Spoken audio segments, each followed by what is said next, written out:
இனிமையான இந்த கால பொழுதிலே நாங்கள் ஜோதி வழிபாட்டினுடைய உண்மையையும் அதனுடைய மகிமையையும் பற்றி நாங்கள் இன்றைக்கு சிந்திக்கிறதாக இருக்கின்றோம்.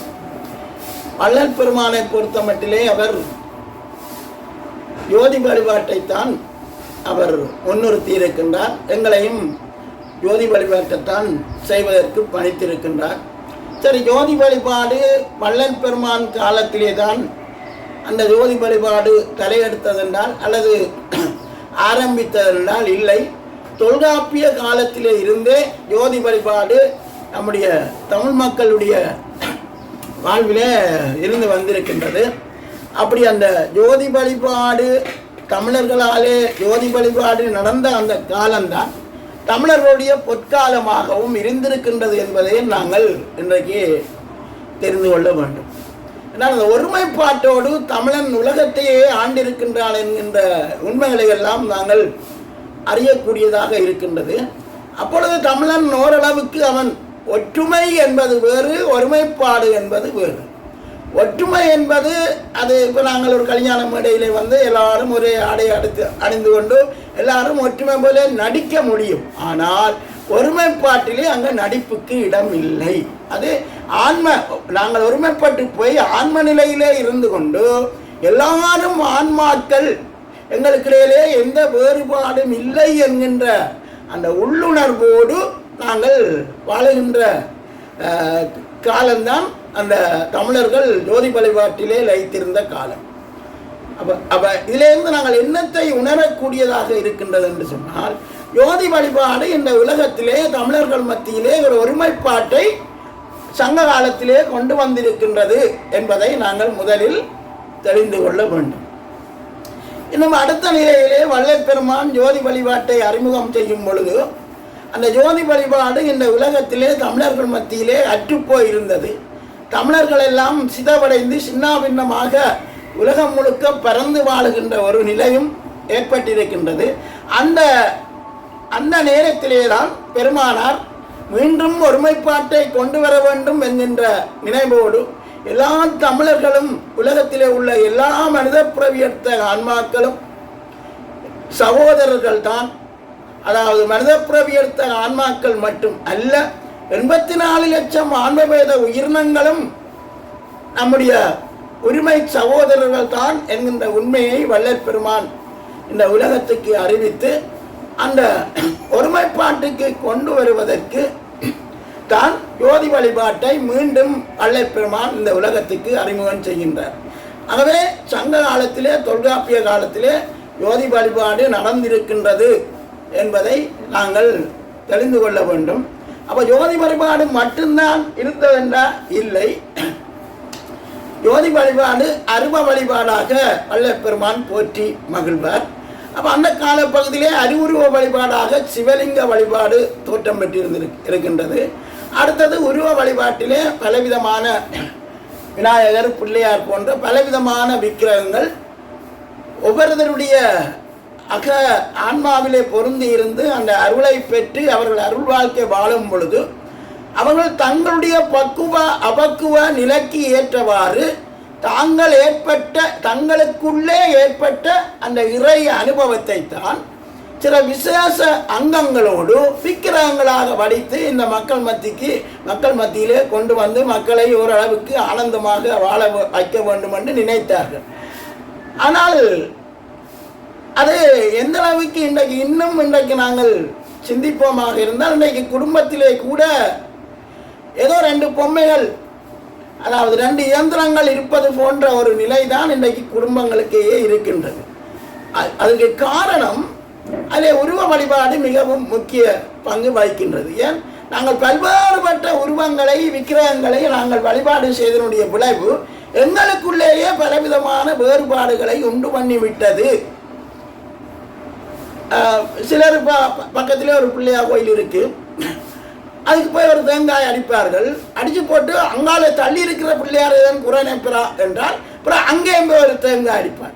அப்புறம் அங்காலே அப்படி அவர்களுக்கு விக்கிரக வழிபாட்டிலே விநாயகர் வழிபாட்டை செய்கின்றவர்களுக்கு விநாயகர் ஒன்றுதான் ஒரு கோயிலில் தேங்காய் அடித்தால் அது விநாயகரை வழிபாடுவதாகத்தான் அர்த்தமாகும் என்று நம்முடைய மக்கள் நினைத்ததில்லை. இன்றைக்கும் இதே பிரச்சனை இருந்து கொண்டுதான் இருக்கின்றது.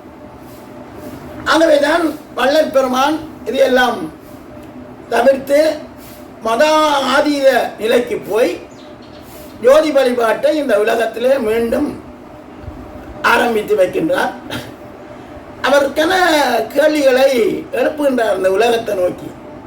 உண்மையிலே இறைவனுக்கு கைகால்கள் இருக்க முடியுமா? அப்படி கைகால்கள் இருந்தால் பெண்களை போல ஒரு குறிப்பிட்ட இடத்திலே ஒரு ஒரு 1/2 மீட்டர் தூரத்திலே உள்ள ஒருவனுக்குத்தானே எதனொன்றை கொடுக்க முடியும். ஆனால் இறைவன் அண்டசராசன மனத்தை மிதிக்கின்ற எல்லா உயிர்களுக்கும் பக்குவப்படுத்தி அந்த உயிர்களுக்கு என்னென்ன எந்த நேரத்தில் வேண்டுமோ அதையெல்லாம் கொடுக்கின்றான் அல்லவா? எப்படி கொடுக்கின்றான் என்று வள்ளல் பெருமான் சின்ன வயதிலேயே சிந்திக்கின்றார். அதான் மிகவும் முக்கியம். இளம் வயதிலேயே அவருக்கு இந்த சிந்தனை ஓட்டம் வருகின்றது. அப்படிப்பட்ட வள்ளல் பெருமான் தான் இறைவனை ஒரு சத்து பொருளாக நோக்குகின்றார். அந்த சத்து பொருளில் இருந்து வெளிக்கொணரப்படுற சக்தி தான் இயற்கை பேராற்றலாகவும், அந்த இயற்கை பேராற்றலை பெற்று அவர் வாழும் பொழுது உண்டாகின்ற இன்பத்தை இயற்கை இன்பம் என்றும் வள்ளல் பெருமான் போற்றியிருக்கின்றார். பல பாடல்களில் இந்த செய்திகளை நாங்கள் பார்க்கலாம். அப்போ வள்ளல் பெருமான் 100% இந்த உலகத்திலே ஜோதி வழிபாட்டை தான் அவர் அறிமுகப்படுத்துகின்றார். அவர் தன்னுடைய உடலை கூட அல்லது தன்னுடைய படத்தை கூட வைத்து வழிபாடு செய்வதற்கு அவர் எந்த நிலையிலும் அனுமதிக்கவில்லை என்பதை நாங்கள் உணர்ந்து கொள்ள வேண்டும். அதாவது அவரை பொறுத்த மட்டிலே எல்லா பொருட்களும் 84 லட்சம் ஆன்மபேத உயிரினங்களும் அகநிலையிலே இருந்துதான் அனகமாக விரிந்து எல்லாமாக எங்களுக்கு கண்ணுக்கு தெரிகின்ற மாமரமாகட்டும், கல்லாகட்டும், மண்ணாகட்டும், இந்த வீடாகட்டும், இது எல்லாமே அருவநிலையிலே இருந்துதான் அனகமாக விரிந்திருக்கின்றது. எல்லாமல் புறநிலையிலே இருந்து தோற்றம் பெறவில்லை. அப்ப அகநிலையிலே இருந்து மனிதன் வாழ வேண்டும் என்பதை வள்ளல் பெருமான் சிந்தித்து அந்த முடிவை உலகத்துக்கும் அறிவிக்கின்றார். அகநிலையிலிருந்து தான் எல்லாம் உருவாகின்றது. அப்ப நாங்கள் அகநிலையிலிருந்து தோன்றிய இந்த உடம்பை பற்றி இருந்து கொண்டு செய்கின்ற வழிபாட்டு முறைகள் எல்லாவற்றையும் பெருமானார் இந்த இவ்வளவு காலமும் எந்த ஒரு பலனையும் இந்த உலக மக்களினம் அடையவில்லையே என்று வள்ளல் பெருமான் மிகவும் கவலைப்படுகின்றார். எங்களிட்டு அவருடைய கவலையை திருவருட்பாவிலே நாங்கள் ஆழமாக காணலாம். அப்ப இந்த வழிபாட்டு முறைகளிலே மக்கள் பிரிக்கப்பட்டு விட்டனர். ஒவ்வொருத்தரும் சாதி அடிப்படையில் சரி, மத அடிப்படையில் சரி, மொழி அடிப்படையில் சரி, இப்போ எல்லா விதத்திலும் நாங்கள் பிரிபட்டு நிற்கின்றோம் என்றதை வள்ளல் பெருமான் பரிபூர்ணமாக உணர்கின்றார். உணர்ந்த பெருமானார் தான் ஜோதி வழிபாட்டை இந்த உலகத்துக்கு அறிமுகம் செய்து திருப்பியும் உலக மக்களை ஒருமைப்பாட்டு நிலைக்கு, அதாவது நாங்கள் எல்லாம் ஆன்மநேய சகோதரர்கள் என்கின்ற அந்த உண்மையை ஒவ்வொரு மக்களும் உணர்ந்து எந்த விதமான சண்டை சச்சரவும் இல்லாமல் வாழ வேண்டும் என்கின்ற ஒரு நிலைப்பாட்டை இந்த உலகத்துக்கு வள்ளல் பெருமான் அடிப்படை நிலையிலிருந்து பேசுகின்றார். அந்த வகையிலே தான் அவர் ஜோதி வழிபாட்டை இந்த உலகத்துக்கு அறிமுகம் செய்கின்றார். ஆனால் அதிலே ஆழமான பொருள் நிறைந்திருக்கின்றன. கருத்துச்சரிவுள்ள வழிபாடு தான் ஜோதி வழிபாடு.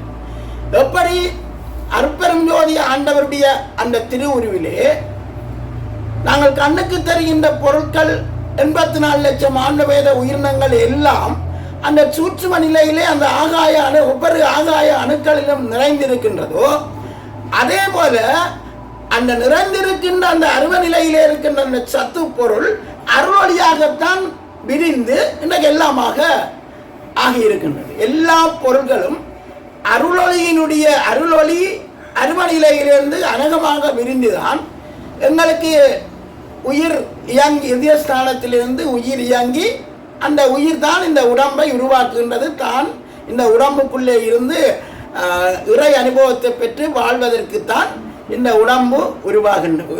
இறைவனுடைய கருணையினாலே உருவாக்கப்பட்டு இருக்கின்றது. ஆகவே அந்த அருவ நிலையிலே இறைவன் ஜோதிமயமாகத்தான் இருந்து செயல்படுகிற எல்லா செயலும் ஜோதிக்கு முதல் அருவ நிலையிலே தான் இறைவனுடைய திருவுரு இருக்குதென்று நாங்கள் எங்களுக்குள்ளே அதை உள்ளுணர்வாக ஏற்றுக்கொண்டாலும் அந்த ஜோதி அருள் ஒளி உருவான அருளொளி அணுக்கள் உருவான பிற்பாடுதான் எல்லாம் உருவாகின்றன. அப்ப எல்லா தோற்றத்துக்கும் அடிப்படை அருட்பெரும் ஜோதி என்பதை வள்ளற்பெருமான் பரிபூர்ணமாக உணர்ந்து கொண்டார். எந்த விதமான வேறுபாடுகளும் இல்லாமல் ஜோதி அணுக்கள், அதாவது வழி அணு, ஆகாய பூத அணு, அடுத்தது வழி உண்டாகி அருட்பெரும் ஜோதி ஒளி, அந்த வாயு அணுக்கள் அருட்பெரும் ஜோதி ஒளி அணுக்களாக மாறி அந்த ஒளி நிலைதான் எல்லா விதமான பொருட்களாகவும் ஆகியிருக்கின்றன என்கின்ற உண்மையை வள்ளல் பெருமான் இந்த உலகத்துக்கு மிகவும் அகவலிலேஞ்சரி, நடராயபதி மாலை, அருள்விளக்க மாலை, மகாதேவ மாலை போன்ற எல்லா நூல்களிலேயும் அவர் இந்த உண்மையை வெளிப்படுத்தி இருக்கின்றார். அப்ப மாணிக்கவாசக பெருமான் கூட திருவாசகத்திலே பாடும் பொழுது ஒளியில் விளந்ததால் அமுதே, அமுதம் எங்கே இருந்து கிடைக்கின்றதா? ஒளியிலே தான் அமுதம் விளைகின்றது. அமுதம் என்பது மரணத்தை வென்றெடுக்கின்ற மருந்து. அது எங்களுக்கு உள்ளே தான் இருக்கின்றது. வெளியிலே நாங்கள் எந்த மாத்திரையை நாங்கள் பாவித்தாலும் மரணத்தை வென்று எடுக்க முடியாது. அந்த மாத்திரை அல்லது அந்த அமுதம் எங்களுக்கு உள்ளே தான் இருக்கின்றது. அதனாலே தான் மணிவாசக பெருமானும் ஒளியில் விளைந்ததால் அமுதே, ஒளியிலே இருந்துதான் எல்லா விதமான செயல்பாடுகளும் ஆரம்பித்திருக்கின்றன. இன்னும் சொல்லப்போனால் ஒளிதான் இந்த உலகத்துக்கு எல்லா இயக்கங்களுக்கும் அடிப்படையாக இருந்திருக்கின்றது என்பதையும் நம்முடைய மாணிக்கவாசக பெருமான் உணர்ந்திருக்கின்றார். அந்த வகையிலே வள்ளல் பெருமானாரும் மாணிக்கவாசகர்களே மிகவும் அன்புடையவர். நாங்கள் இன்றைக்கு திருவாசகத்தை வெறுக்கலாம், ஆறாம் திருவுருவம் மட்டும் போதும் என்று சொல்லலாம். ஆனால் வள்ளல் பெருமான் எல்லா ஞானிகளிலும் பிரிக்க முடியாத, விருப்பு வெறுப்பில்லாத உள்ளன் அன்போடு தான் எல்லா ஞானிகளையும் பற்றி வள்ளல் பெருமான் பாடியிருக்கின்றார். மாணிக்கவாசகரிலே அவர் மிகவும் ஆழ்ந்த அன்புடையவர். அந்த அன்பு பிரிக்க முடியாத அன்பு மணிவாசக பெருமானுக்கும் வள்ளல் பெருமானுக்கும் இடையிலே இருந்திருக்கின்றது என்பதை நாங்கள் எந்த விதத்திலும் நாங்கள் அதை மறக்க முடியாது. அப்படியான எல்லார் மீதும் ஞானிகள் வரையிலே, எறும்பிலிருந்து யானை ஈராக மனிதன் வரையும் வள்ளல் பெருமானுடைய அன்புக்கு எந்த விதமான குறையும் இல்லை.